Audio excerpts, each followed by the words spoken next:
என் பேர் ஆர்பி வசந்தா. நான் பல்லாவரத்துலேருந்து வரேன். எனக்கு ஒரு 6 மந்த்ஸ் பிஃபோர் குளிக்கிறப்போ அதில் லெஃப்ட் இதில் மார்பகத்தில் சின்ன கட்டி மாதிரி இருந்ததை பார்த்தேன். ஆகா, இது இருந்தால் இது அநேகமாக கேன்சராக தான் இருக்கும் அப்படின்னு சொல்லி ஒரு லேபில் போய் நாங்கள் எடுத்தோம். அது அவங்க கேன்சர் கட்டி தான் சொல்லிட்டாங்க. சரி, அதுக்கப்புறம் அந்த இதை எடுத்துட்டு ஒரு பெரிய ஹாஸ்பிட்டல் போய் அங்கேயும் ஏகப்பட்ட செக்கப்பு எல்லாம் பண்ணி ஆப்ரேஷனுக்கு எல்லாம் ரெடி பண்ணிட்டாங்க. லாஸ்ட் மினிட் வந்து ஹார்ட்டில் வந்து ஒரு இது இருக்கிறதுனால, கோளாறு இருக்கிறதுனால ஒரு வால்வு வந்து சுருங்கி இருக்குமா, ஆப்ரேஷன் பண்ண முடியாதுன்ட்டாங்க. அதை வந்து நான் கடவுளுடைய கிஃப்ட்டுன்னு நினச்சி இப்போ நினச்சிக்கிறேன். நான் அந்த இது இல்லாமல் நான் வெளியில் வந்துட்டேன். அந்த ஆப்ரேஷன் இல்லாமல் நான் வெளியில் வந்து அடுத்து ஒரு ஹோமியோபதி ட்ரீட்மெண்ட் போனேன். அது போனதில் எனக்கு வந்து சக்ஸஸ் ஆகலை. அது நல்லா இதுதான் கொடுத்தாங்க, பட் வந்து எனக்கு அந்த கட்டி வந்து பெருசாக போயிடுது. அது எப்படி தெரியும்னு கேட்டால், லங்ஸில் ஒரு ப்ராப்ளம் இருந்து நான் சிடி ஸ்கேன் எடுக்கிறப்போ அந்த கட்டி வளர்ந்தது தெரியவும், என் பொண்ணு மதுரையில் இருக்கா, சின்ன பொண்ணு, அவள் பிஹெச்டி டாக்டரேட் ஆகும்.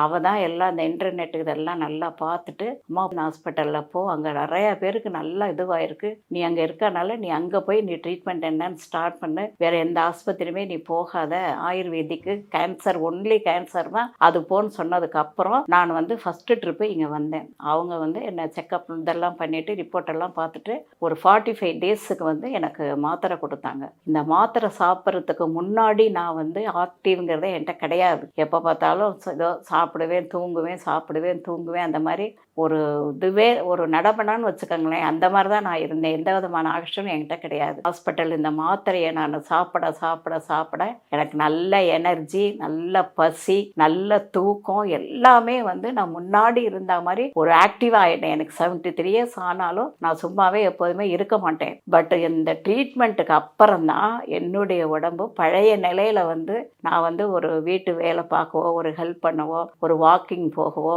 ஒரு நல்ல பிரிஸ்கா நல்லா சாப்பிட்டு நல்லா தூங்கி எல்லாம் பண்ணது வந்து இதோட மாத்திரை தான். அவங்களுக்கு என் நன்றியை நான் ரொம்ப தெரிவிச்சுக்கிறேன். அந்த டாக்டர்ஸு, ஒர்க்கர்ஸு எல்லாருக்குமே என்னுடைய தாழ்மையான நன்றியும் என்னோட சந்தோஷத்தையும் நான் தெரிவிச்சுக்கிறேன். தேங்க்யூ.